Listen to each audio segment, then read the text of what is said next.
Friends आम एवं खाइबा रेडी आपण भी आसतु खाइबे मो सहित। तो चलतु मो कौन कौन खाऊँ आपको देखुँ। तो पागटा तो मत सब दरकार पागटा ना कौन खाइबा मजा लगे।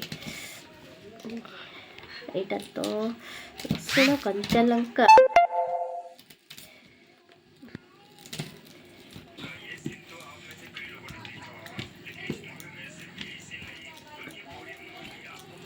पाग रेडी। तापरे जो रेसिपीटा आपन को मु कही थी जो रेसिपीटा आपन को बनै थी एटा होची मेन फ्रेंड्स। ए बरा रेसिपी तो आपन को मु कही थी या माध्यम रे एते सब आसीची। तो जहा पई मु आज खाउची पखाळ। एटा होची मूला साग भजा। एटा हो सुकुआ माड़ा। एटा होची अदा रसुण छेची देकी चिंगुड़ी सुकुआ आउ सोरिष तेल टिके पकेकी यार गोटे पाग बनी देची। तो यहाँ चिंगुड़ी सुकुआ नुह चिंगुड़ी माछ आनी चिंगुड़ी झोल भी करी मु किंतु खाइबिनी जेहेतु पखाळ भात।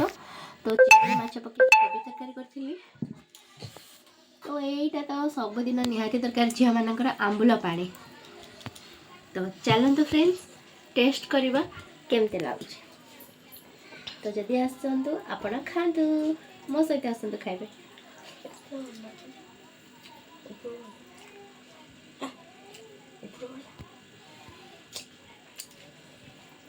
पूरा टेस्ट आ तले सब तो सांग माने आज ब्लॉग टी केमिति लागिला आशा करी आपन को भल लगी थिबो।